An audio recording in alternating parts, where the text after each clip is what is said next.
प्रेक्षकांनो अतिशय सुरेख दाखवलेलं आहे त्यांनी आज, म्हणजे मी एक्सप्लेनच नाही करू शकणार एवढा सुरेख रिव्ह्यू आहे आजचा।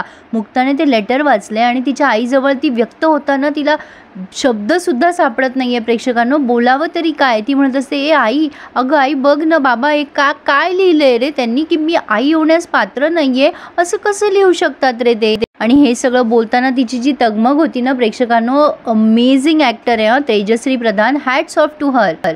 ती अविवाहित आहे म्हणून त्यांनी तिचं ॲडॉप्टेशन कॅन्सल केलं आहे, तर त्यावरून ती म्हणते की असं कसं, किती वाईट आई बाबा असतात जगामध्ये, फक्त माझं लग्न झालं नाही म्हणून हे माझं रिजेक्शन करता आई, हे बरोबर नाही आहे ग आई, ए बाबा तू सांग ना रे त्यांना समजावून, असं काय केलं रे त्यांनी? अरे नाही रे, मी सईला किती रात्रभर सांभाळलं, ते म्हणतात की मी आई होण्यास पात्र नाही, अशी मी आहे का रे बाबा?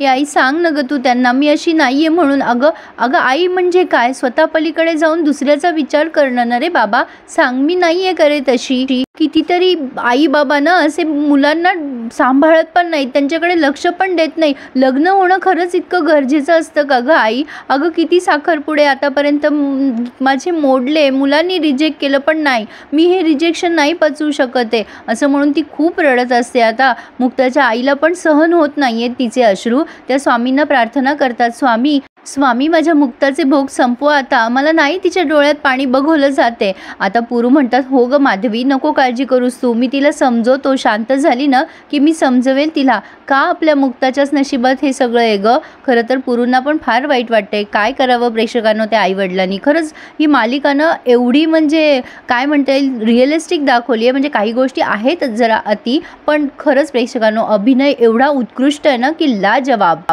शब्दच नाही आहेत दुसरे। आता मुक्ता सारखा त्याच गोष्टीचा विचार करत असते, तिचे बाबा येतात आणि म्हणतात, काय करतेस ग मुक्ते? मुक्ता म्हणते, काही नाही रे बाबा, जरा डोकं दुखतंय ना म्हणून आल्याचा चहा करतेय, तू घेणार आहेस का? ते म्हणतात नको। तर आता ते सहज विचारतात, मुक्ता बरी आहेस ना तू? तेव्हा मुक्ता म्हणते, हो मी बरीच आहे, मला काय झालंय?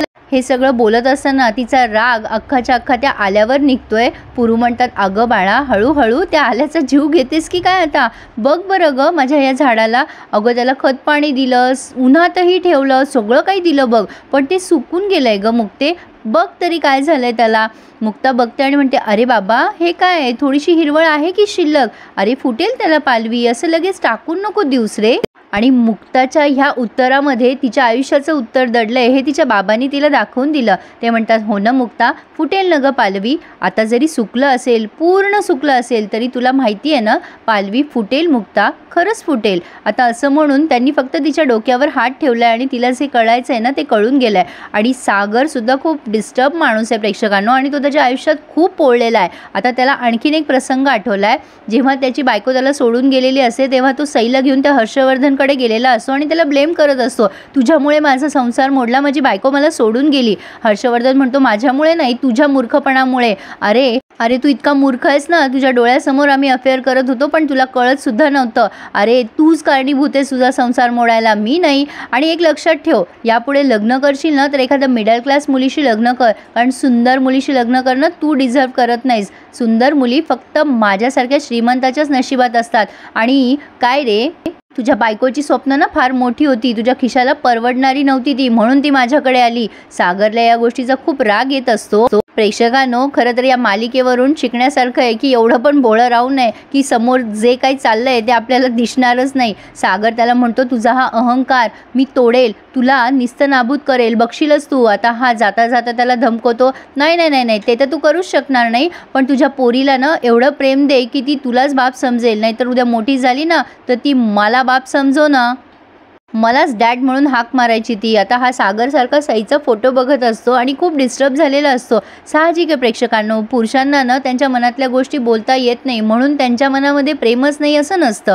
मुक्ता नेमकं तेच हेरू शकली नाही। आता मुक्तासारखं त्या ॲडॉप्टेशन सेंटरला फोन करत असते पण ते उचलत नाहीत, आणि कोण कुठून, ही मंजिरीची सासू फोन करते तिला, बरं त्या बाईला काय गरज आहे हिला हिणवायची, ही उगाचच फोन करून तिला हिणवते, अगं मुक्ता आमचा प्रणव बाबा झाला बरं, त्याला मुलगा झाला। आणि पुन्हा त्या मुक्ताच्या समोर नेमका ह्याच वेळेला सगळा तिचा भूतकाळ आठवतो तिला। पण ही बाई उगाचच आपलं बघ ना किती छान झालं, खरं तर मी मंजिरीच्या आधी तुलाच कॉल केला.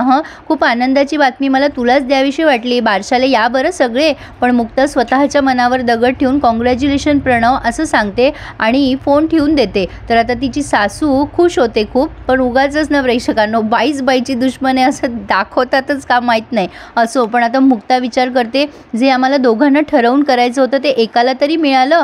आता इकडे पुरू आणि बापू दोघं खाली जात असतात. एकमेकांसमोर आल्यावरती ते एकमेकांच्या तब्येतीविषयी विचारतात आणि घरातलं वातावरण कसं आहे तेही विचारतात. पुरू म्हणतात नाही रे काही चांगलं.